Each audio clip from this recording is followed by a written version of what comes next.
Welcome to the Global Research News Hour for the week of October 27th, 2017. I'm series host and producer Michael Welch. Is Kurdish nationalism a deliberately weaponized instrument of U.S. imperial policy in Syria? In what ways is the plight of the Kurds in northeastern Syria being distorted?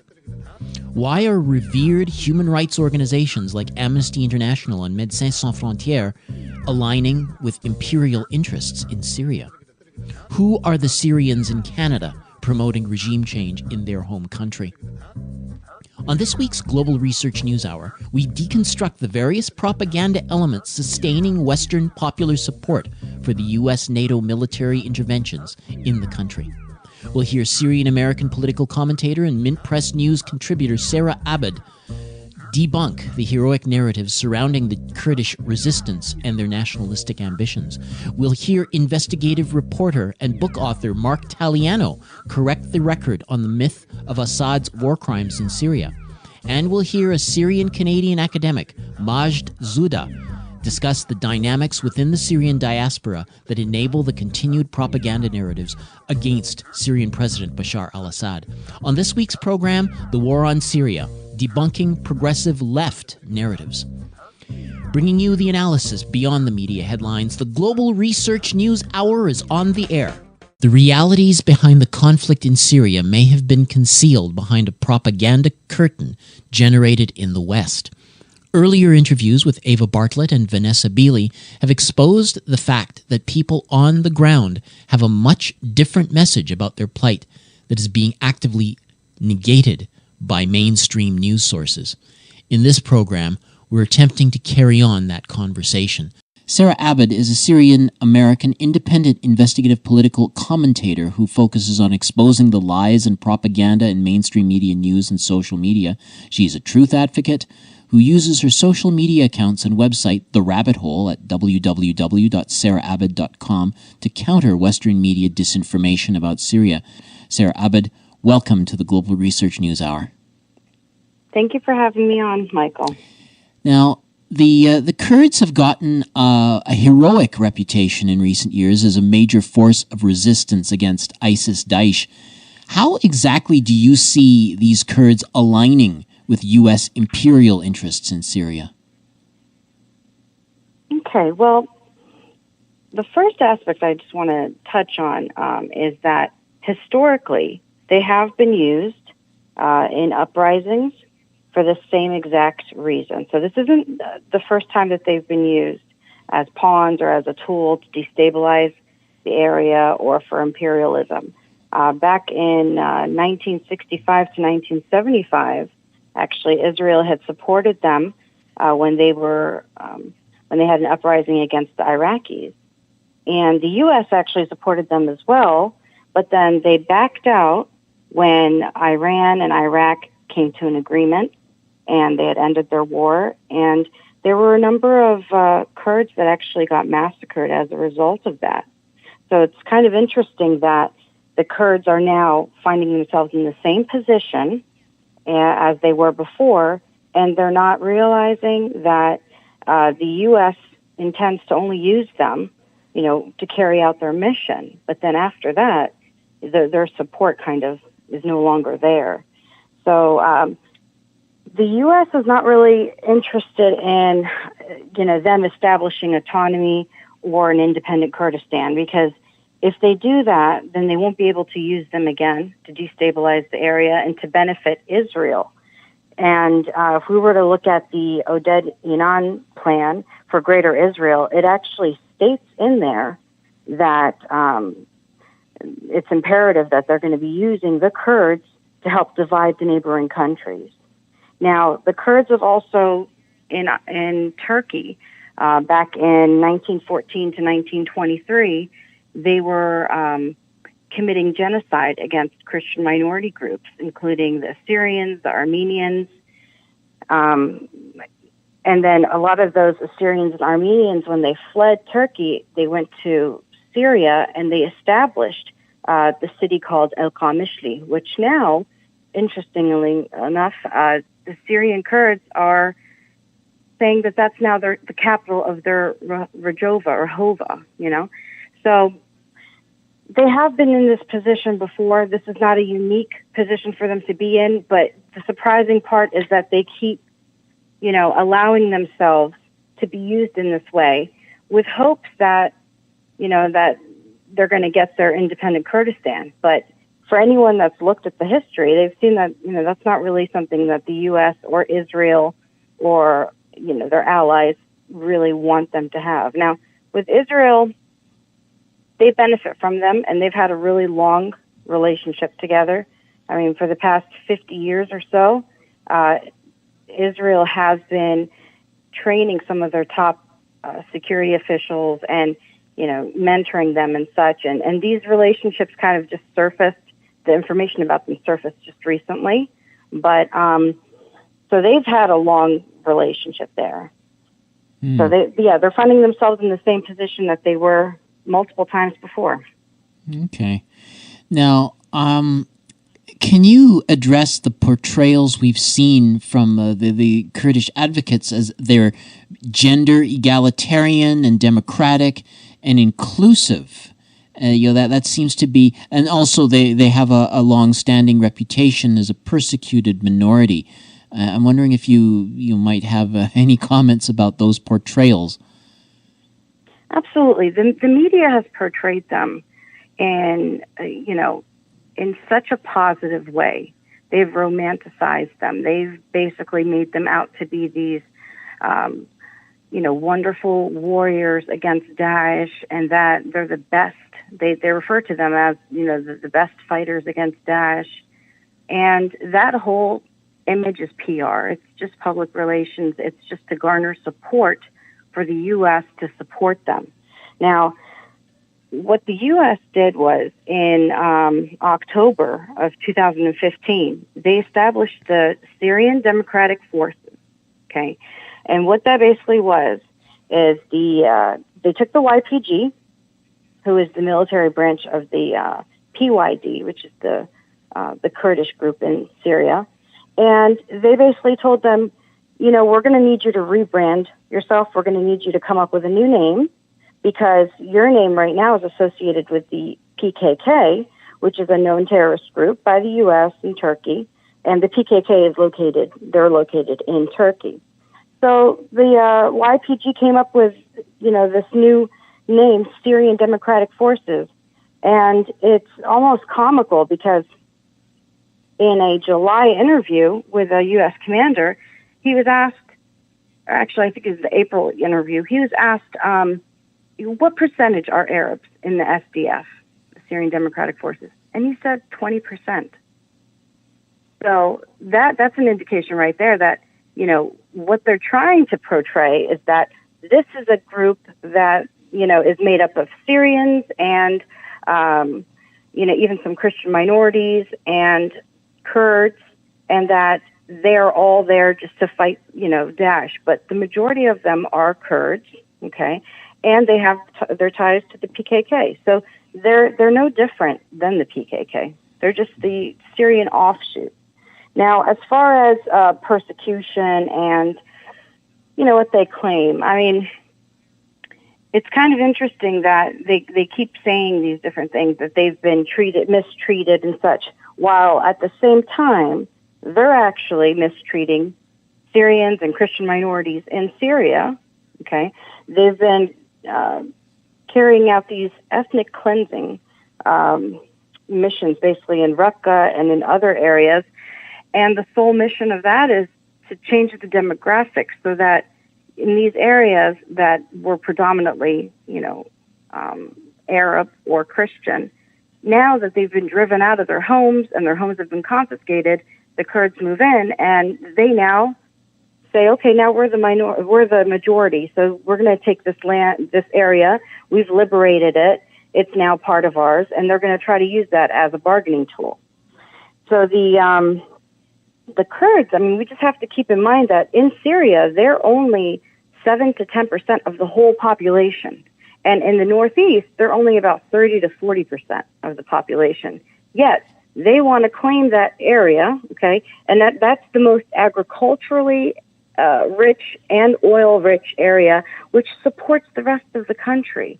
So other Syrians are supposed to be supported by that as well, but they want to just claim that to be, part of their own area. They originally had come from, they came in waves around the 1920s and then multiple times afterwards from Turkey, where they were being, persecuted there, or, they had some issues there. Now,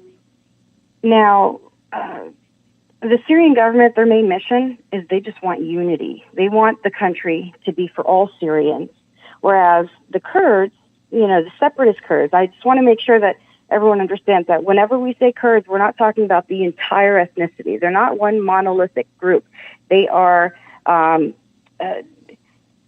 30 million people who have, they speak different languages, they have different religions, they have different political views. Some identify as being, Kurdish. Others identify as being Iraqi or Syrian or Iranian or Turkish, first and foremost, okay? So they're not one group that we can kind of lump in together. But as far as the separatist group, the separatist Kurds, they've been, in addition to driving out Arabs and Christians from their homes, they're forcing the young men and some young women to join the SDF. And they're also enforcing their Kurdish curriculum on schools. And there's a number of schools that have been closed, and the principals and teachers have been locked up because they wouldn't teach, the Kurdish curriculum. They're also enforcing all these different taxes and rules. And their police division, they're called the Ashayish, they've been harassing non-Kurds. And a really important point that, I've made before, and I want to make again here on your show, is that they've actually also worked with Daesh and other terrorist groups. I mean, so that kind of alone, I would think, negates the whole idea of them being these revolutionary, upright, How have they worked with Daesh? Well, in certain parts, what they've done is, I guess they've given them notice that they're going to be coming into that area, and then Daesh just surrender, and then they join their forces. So they just surrender and they join their forces. They've actually done this in Iraq. They've done it in Syria in multiple places. And, what's alarming is you would think that they would put up a fight. But even some of the Daesh members and, who have defected, they've said that we were told not to kill the SDF. We were told, to surrender to them. In Iraq, they were told to surrender to them, the Peshmerga, rather than the Iraqi government, the Iraqi armed forces. And in Syria, we're seeing them also, basically either leaving the area, and also actually at one point, the Kurds we saw, and this was a video that was taken by, I think, RT or one of the Russian media outlets. It was a video of entire, a whole convoy of trucks that were filled with Daesh members that were just passing through while, an SDF area. And SDF just, the Kurds, they just let them pass through. So they've definitely worked together. And also with the Free Syrian Army and other terrorist groups. So, you can't really say that you're fighting them, but you're also working with them. This all goes into the whole PR thing. Their PR image, their media image is a lot different than what's happening on the ground. And that's where I get my information, is on the ground from Syrians and from actually even Kurds that are against what they're seeing, other Kurds doing. And they're speaking up too, but they're being told not to, and they've been silenced a number of times. So now, that's something that we're seeing, is that the image that they're portraying is different. I mean, on TV, I think I've seen a couple of little clips and such, and advertisements where they had the women, okay, and they were saying that these are Kurdish female fighters. Well, the Syrian army has female fighters. They have a female division. The Syriac Sotoro in the northeast, Okay, they're Orthodox Christian. They have their own women's division as well. So there's different, but you're not going to see those. You're only going to see the Peshmerga and the YPG, women soldiers. What they don't want you to see, however, is what's going on with Turkey, with the PKK, and actually even with the YPG, where they are actually kidnapping, Kurdish children and turning them into child soldiers, and or forcing them to fight with them. And those are some things that you don't see.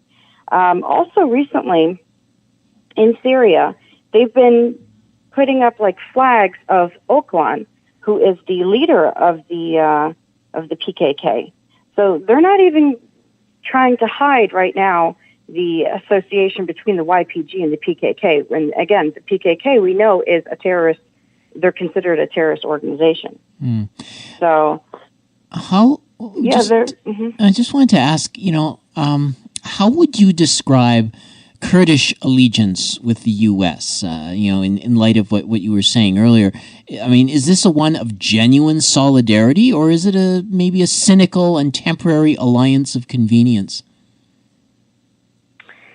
I think from the U.S. side, it's solely, for them to carry out a mission for the U.S., okay, to destabilize the area or to create, and because they have a number of bases now in Syria as well, like a number of them in the northeast, and I think there's a couple in the south as well. So the U.S., they see them as, we're able to stay in this area in Syria as long as we have the YPG in control of the area, and now we have eyes and ears on Iran, okay, and we can protect Israel. So for them, it's just, what can they get out of the deal? I mean, on both sides, it's basically that, But now with the Kurds, what they're thinking, I think, is that, okay, since the U.S. is arming us and funding us and training us and, really helping us out, they must support our independence, or at least our demands for autonomy, or for us to control these oil-rich, agriculturally rich areas. And, we're going to have to see how that plays out. But if it's anything like what has historically happened, then we're going to see that the U.S. is going to pull out whenever the Kurds have fulfilled their mission. So we're going to have to see how that goes. Now, the Syrian government, they've even said that once Daesh is defeated, they're willing to sit down with the Kurds and come to some sort of an agreement. But it has to be within the parameters of the Syrian constitution. They're not going to be able to give them an autonomous area, probably not even a federation, but they're going to try to come to some sort of an agreement with them.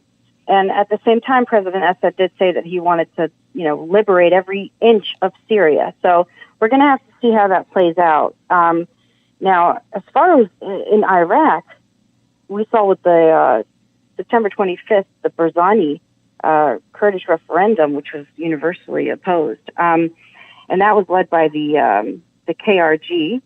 Now, what we saw there was, I think the Kurds had expected that the U.S. would kind of go in and back them up and be there for them. And when they saw that, Trump was saying, we're not taking a side, even though they were pretty much arming both sides, they have armed both sides. But when they said they're not going to take a side, a lot of, Kurds did get upset. And there were demonstrations where they were, hurling a lot of different anti-American sentiments, and they were saying things like death for America. And what's important and this is when Kirkuk was basically taken back by the Iraqi armed forces, and it was in a disputed area. So it didn't belong, so to speak, to the Kurds, but it was theirs temporarily because they had liberated it from Daesh a couple of years ago. But now when they took it back, the Kurds did get a little upset. But the crazy thing is that before they had this referendum, they actually had more freedom. After the referendum, their airports were shut down. I believe the banking system, the media, everything was now. Yeah, the Iraqi government was trying to now control it because and they had a semi-autonomous region. So they were trying to go from semi-autonomous to, fully autonomous and not going through, the Iraqi constitution. But they did come out yesterday and say that they want to do a ceasefire. They want to freeze the results of the referendum, and that they are now open to dialogue based on the Iraqi constitution. So that's good. And Israel was really upset about them losing Kirkuk because of the oil. It's a very oil-rich area. So, So, I mean, basically, the main point, though, is that this whole idea of Kurdish independence, and this kind of goes back to what you're asking about the PR. It's a very ethnocentric, chauvinistic idea. Okay, something like this would be considered in the U.S. to be racist, or it would be frowned upon. Yet, a lot of Americans somehow feel that they feel sympathy, and they feel like, oh well, these are a prosecuted people and they deserve to have their own land. The land that they're claiming, they never owned it. They don't have any legitimate or legal or historical, ties to this land. They have migrated. They're nomadic. They really do not like for that word to be used. But even if you look at what the word Kurd means, it basically does mean nomad. And they referred to, I think it was about 200 different tribes, that came out of Iran. They referred to all of those as Kurds. So anyone that was a nomadic group, that's what their name was. So now, for them to now say that, okay, we want to establish this whole region, this whole country, for ourselves, which takes a part of 4 different countries, you got Iraq, Iran, Syria, and Turkey. They want to take a portion of these 4 countries and establish their own country. What about the people that live in those areas? In northeast Syria, for instance, the Syrians, the Assyrians, the Armenians, all these different minority groups, and the Arabs, why are they now going to be treated as second-class citizens in that country, so that one group could get autonomy or, get their independence? Other groups are now going to suffer. And a very interesting thing that I've noticed is, especially with anarchists, is that they're very much against the idea of big states. They prefer little statelets or no borders, right? Mm-hmm. But when it comes to Kurdistan and Kurds, they're for, they are supporting their idea of establishing their own state. So how are they against Syria, being its own sovereign country? They're against, they don't see a problem with Syria being broken up into smaller statelets, And at the same time, they want to see Kurdistan establish their own country. So it's a contradiction, and it makes absolutely no sense. And they're basically putting all the facts, a lot of things that I've mentioned, to you right now, they're putting all those on the side and saying, no, you know what? These people need their own land. They're not monolithic. They have different languages, they have different sects of religion, so they're not one united group that all want the same thing. And that's the main thing that I think a lot of people need to understand. And they've also, done quite a bit of persecution and such, which they're claiming was done against them, but they've done it as well. So, well, I think we're going to have to close it there. But I want to really thank you for sharing your perspectives with us, and You're very welcome. And I'll just remind our listeners that you can find Sarah Abed's articles on her site, www.sarahhabed, SARAHABED.com. Sarah Abed is a Syrian-American independent investigative political commentator, and you can also find more of her articles on globalresearch.ca. Thanks again, Sarah Abed. Thank you so much, Michael, for having me. Take care. You're listening to the Global Research News Hour, broadcast out of Winnipeg on campus community radio station CKUW 95.9 FM and on the Progressive Radio Network at prn.fm. We are also podcast on the website globalresearch.ca.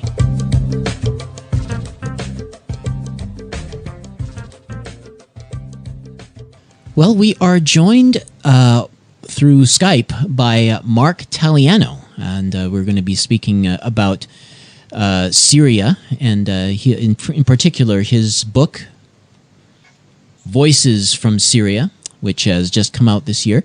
Mark Taliano is a former high school teacher, an author, and an independent investigative reporter, as well as a research associate with the Center for Research on Globalization. In September of 2016, Mark traveled to Syria, and where he was able to corroborate some of his own research into the Syrian conflict and the distortions of reality presented in mainstream and some alternative media discourse. And so Mark Taliano is joining us from Hamilton. So welcome, Mark Taliano. Hi, Michael. Nice to be with you. I've seen some of your shows. I really enjoy them. Just to start, when you started to question the official account of Syria and what's been going on there, can I ask, maybe where you started to have doubts about the official story, maybe what your sources of information were?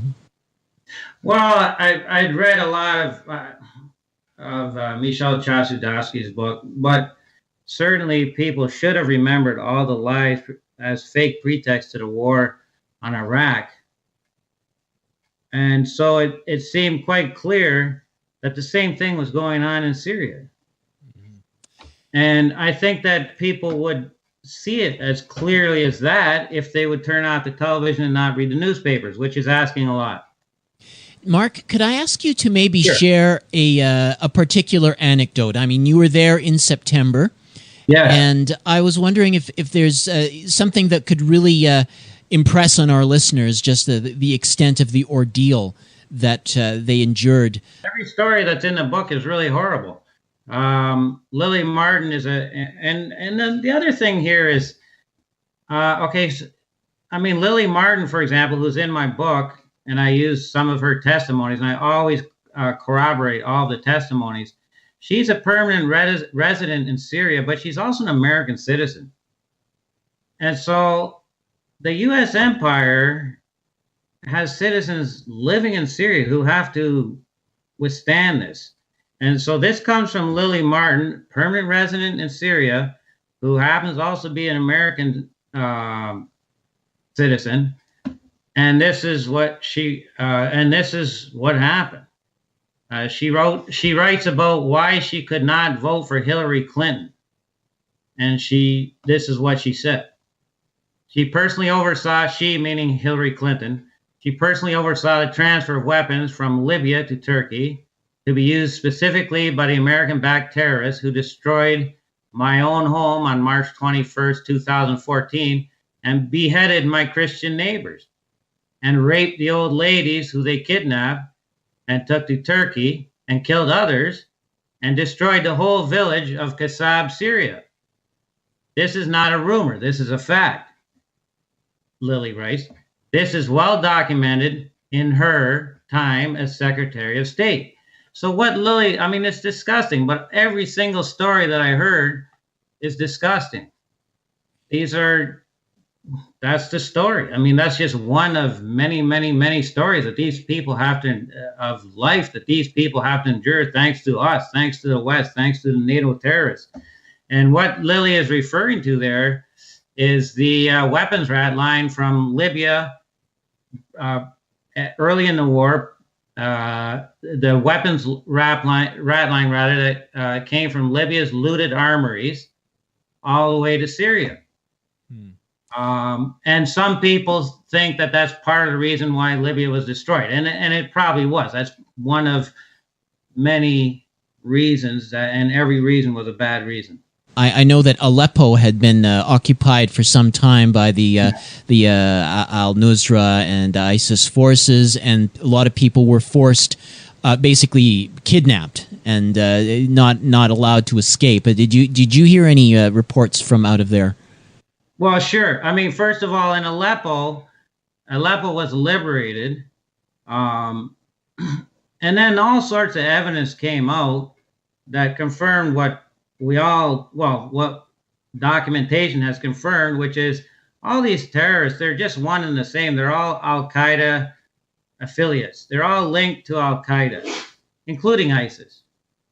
And for example, you had the FSA, you had Daesh, you had all sorts of different groups coming together in a part of Aleppo that they occupied, and they worked together, and they hoarded medicine that was, given to them from our governments, and they hoarded food, and they launched ordnance filled with explosives and nails and poison gas regularly, all the time, into the parts of Aleppo that were not occupied.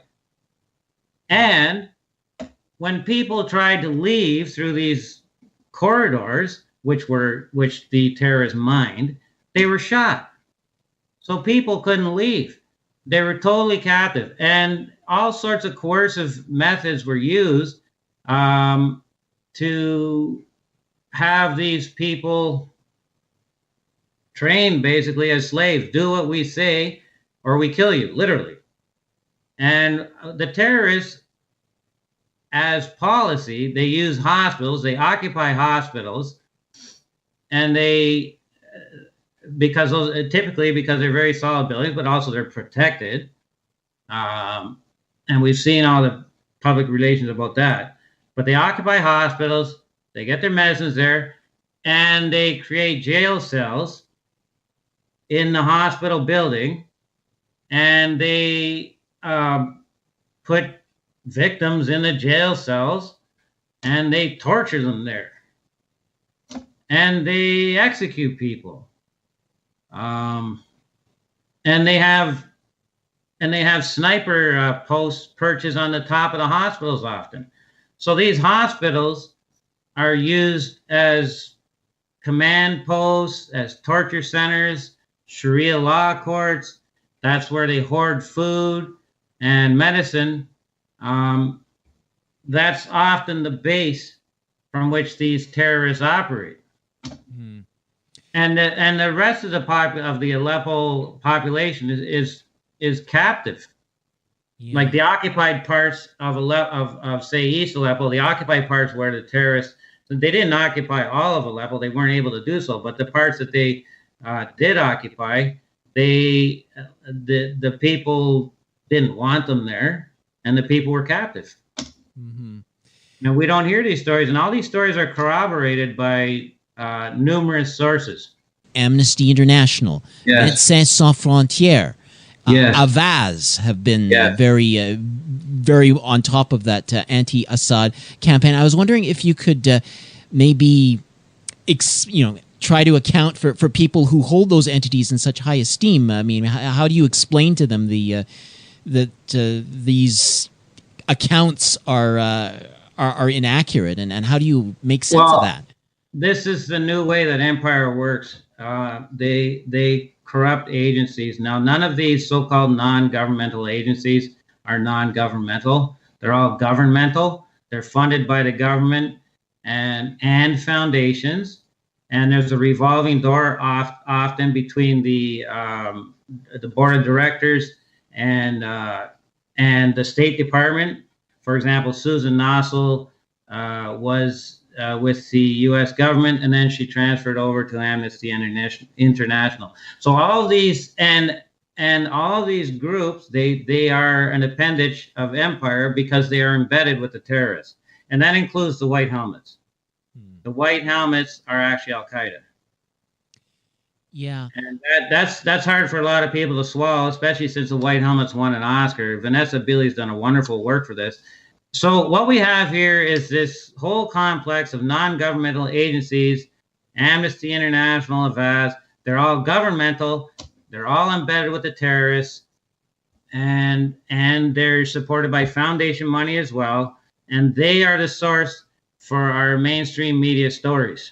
I'm really astonished by the extent to which the left and the anti-war movement has been corrupted. I mean, I know that. I mean, astonishingly enough, like at the outset, you talked about Iraq, and my sense was that there was broad opposition to the Iraq War, and this is only 2 years or less than 2 years after 9/11, and now there's hardly any anti-war campaign against Syria in sight. So it's really quite remarkable. I mean, is there anything more you could say about this? The extent to which the success of this interference, this confusion within Syria solidarity circles. It is really astonishing because, as you said, Iraq, there were huge protests. I think this is unprecedented. The amount of lies about the war on Syria, I think, is basically unprecedented. Prof. Tim Anderson would agree. He wrote a book on it as well. I think we have to address these taboo topics, including 9/11, because after 9/11, this war on terror, which is a war for terror, literally, all of these invasions have accelerated. Afghanistan didn't attack us, and Afghanistan was attacked. I mean, none of these countries attacked us. So, I mean, now the truth is coming out, but, it's been coming out for 7 years.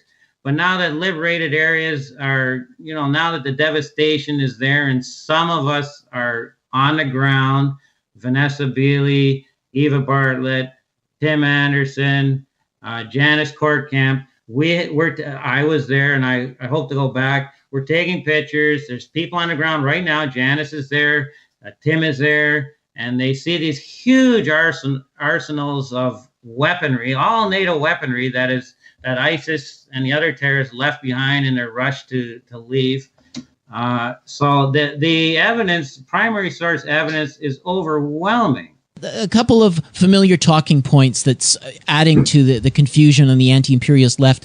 For one thing, as you recall, Maher Arar was sent to rendition to Syria, where he was tortured. So that's one thing that a lot of activists are mindful of. There is also this idea of the Arab Spring and the Daraa in Daraa, where there was this major uprising, and apparently or supposedly the Syrian armed forces attacked peaceful protesters. So I'm wondering if, just before we kind of close this discussion, if you'd like to address those two.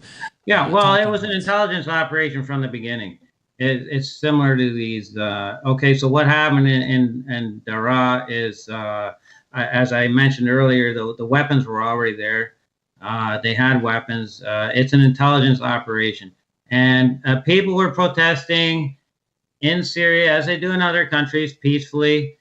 There were polls done from both sides, and they didn't want violence. The people did not want violence. But as was the case with Ukraine, and as was the case with other so-called uprisings, militants were inserted into it, and they would provoke violence, and they would shoot at police. And the police, people won't believe this, but the police were ordered to not carry arms. Okay, and the police were being slaughtered, and this is well documented in the book. So we have outsiders coming in, instigating violence to create a fake revolution. Could you address the point about Maher Arar and feelings, how that colors people's thinking about Assad? Well, okay, so the empire tortures people all over the world, but they like to work. CIA likes to work beneath the mantle of plausible deniability, so they would often outsource the torture. So this ties in with the Arar story, where the torture is outsourced. Now, bear in mind that the empire, it can be very, very coercive. If a country such as Syria stands up to the empire and says, "No, we don't want this. No, we resist your overtures. No, we do not want ISIS, Al Qaeda to govern us." The empire can be very, very coercive. They have a whole raft of. They have these mercenaries, and they destroy countries that stand up to empire. They destroyed Libya, Iraq, Ukraine, and so on and so forth. So if the empire demands, well, guess what? I want you to torture so-and-so, that can be pretty coercive. Okay. Well, Mark, I think we got to leave it there, but I just want to remind folks again that the book is Voices from Syria, just published earlier this year. You can purchase it from the Center for Research on Globalization at globalresearch.ca. Thank you again for agreeing to this interview. Thank you very much. Pleased to be speaking with you. His name is Mark Taliano, and he is a author and independent investigative reporter. He joined us from Hamilton, Ontario.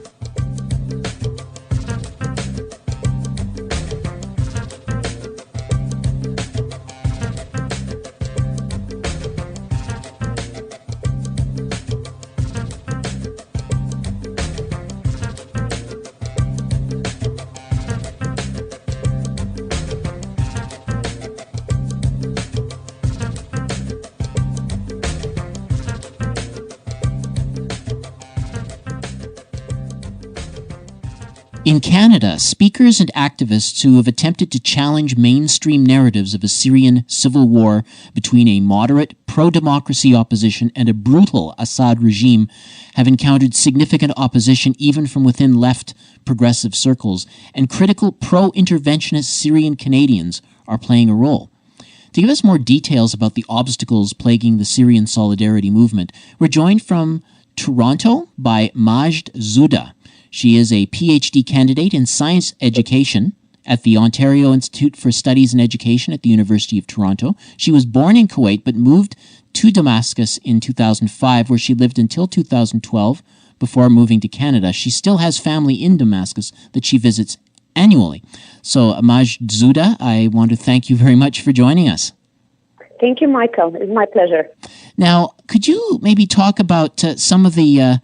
well, I'll just give you a little bit of my background. I had actually helped to organize a visit by Ava Bartlett, and she here in Winnipeg in February.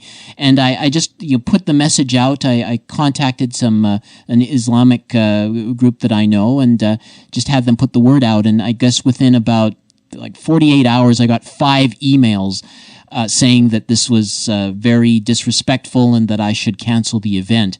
So I'm not used to that. Okay, I mean I've encountered resistance to activism before, but nothing like that. Do you have any? And they claim to be of the Syrian diaspora.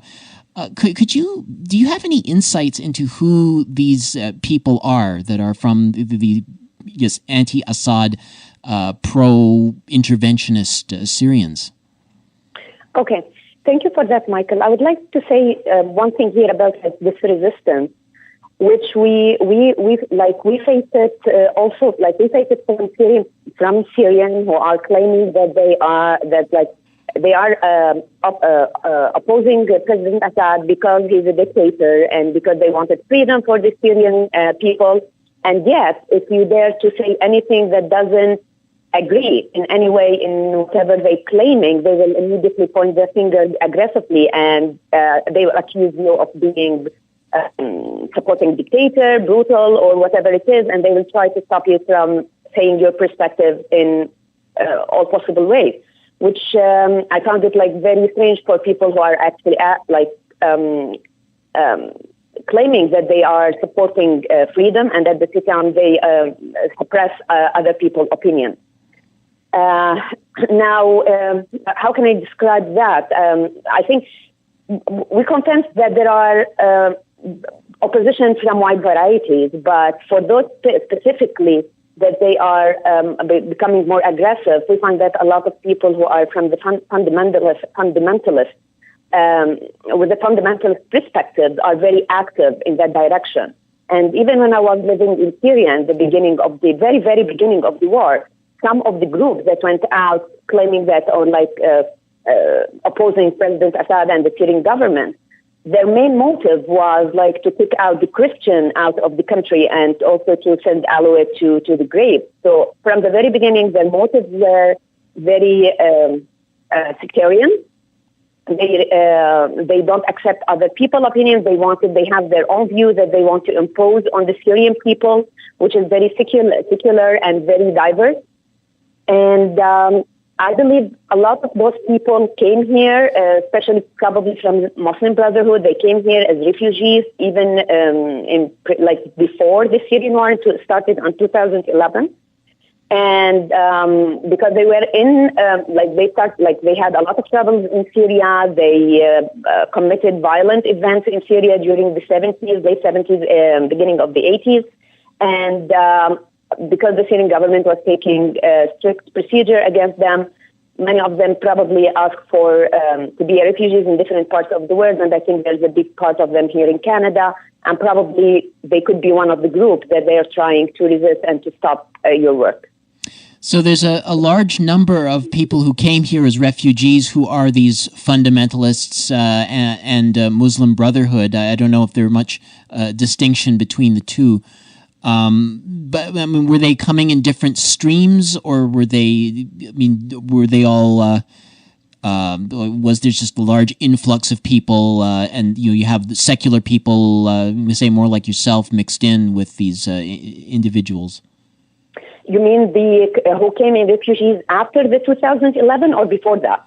Well, I guess I'm thinking of the people who have been most vocal in recent years. I mean, have they been here for many years, or did they just come in here over the last maybe 7-8 years or so? I think some of them have been here like a long time, and they have like a strong opposition on few since long time, like even before 2011. And probably they have participated in a way, what's happening in Syria, or by supporting fundamentalist groups in Syria. But I think also, I believe, and this is my perspective, again, I cannot, from what I saw, I believe that a lot of them came during the refugee, but not all of them. Like, there are a lot of refugees who are like secular. There are some refugees who came after 2011 who are really suffering, because they are really suffering from the war that's happened in Syria. I'm not here as a refugee. I came as an immigrant skilled worker. So there are the refugees who are coming here after 2011. There are wide spectrum, but I think that there are big part of them with a fundamentalist view. Could you comment? Probably just it's this is my impression, because most of the people came from camps in Jordan and in Lebanon and in Turkey. And we know that a lot of people who went to the camps are from the opposition with the fundamentalist views. Again, not all of them, definitely not all of them, and some of them were just like running away of the war and like the conflict that's happening there. But we also, as a Syrian, as a person who lived in Syria and had family in Syria, I have the impression that a lot of people in the camp come with a fundamentalist view. Interesting. Now, you're based in Toronto. Can you comment? I just shared a little bit of the story from Winnipeg vantage point. Could you share any stories things that you've experienced in Toronto in terms of disruption and whatnot? I haven't encountered personally one of those. I remember when we tried to attend Ava Bartlett's event here in Toronto. She said the story about being like her event being tried to be sabotaged, and they couldn't book a place to have the event. They found difficulties in doing that. This is one incident that I heard about. The other thing which I noticed, that in the media and in the event, like for example, many film festivals that happen in Toronto, it's only one perspective of the Syrian conflict that is usually presented, which is that the president, like the Syrian government and President Assad, is a brutal dictator, which is not the truth at all. And there is no representation to any other perspective of whatever happened in Syria. And even if we try to reach to the media, and I think one of our colleagues, Lulwa, was trying to reach the media and to talk to them and try to have an interview where she can speak her mind and tell about the other perspective of what's happening in Syria. But unfortunately, she couldn't have any access to that. Another thing that I experienced was I'd reached out to some of the progressive left groups that I'm acquainted with, and I was rather shocked by the resistance that I encountered. And the few groups that did show support for the Ava Bartlett event, they didn't want to be publicly acknowledged. Does that sound familiar to you in terms of trying to relate to the anti-war, anti-imperialist left? I mean, again, I won't say that. How can I say? I think it's a problem about like the problem that I mentioned about like you cannot say it means that you cannot say any opposite opinion or express it loudly because you will be accused immediately and fingers will be pointed at you. I was in one event when it was an anti-Assad event, and I was trying to say that this is not what's happening. And I remember the two couple and like, what are you saying? Are you defending Assad? And I said, yes, he's not like that. And they immediately look at me as if I'm a murderer or a monster, and they went move away. And I think this is one main issue when you cannot express how would you know the truth if you cannot or know what's going there if you cannot hear from all different perspectives. I'm wondering if maybe just in closing you can talk a little bit about how you see the anti-Assad Syrians and other individuals, how they are continuing to sabotage any conversation, any possibility of unity among the Syrian people. I mean, just recently we had, I don't know if you knew about that our national football team was playing to get to the World Cup. And in the team, there are players who are pro-Syrian government and pro-President Assad. And we know that there are some people who were against the Syrian government and against President Assad, and they were called to play in the national team. And it seems that this made a unity between a lot of Syrian people who were divided. But still, there were people, especially with fundamentalist perspective, who were very angry about what happened, and they tried to sabotage that. They tried to advertise it as in a negative way.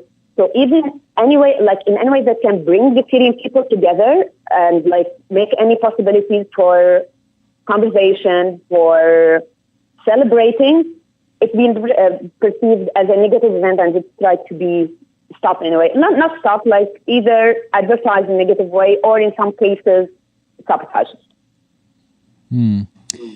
Well, Majd Zuda, I really want to thank you for sharing your insights, and I thank you for coming on and speaking your truth. It seems to be rare, a rare perspective, unfortunately, in the media these days. Thank you so much. Thank you, Michael. I appreciate that you give us again the possibility to say something other than you hear in the mainstream media, and to just give some insight about what's going there. Thank you. Thank you. Thanks a lot. We've been joined by Majd Zuda. She is a Toronto-based PhD candidate in science education at the Ontario Institute for Studies in Education at the University of Toronto, and she is a member of the Syrian diaspora in Canada.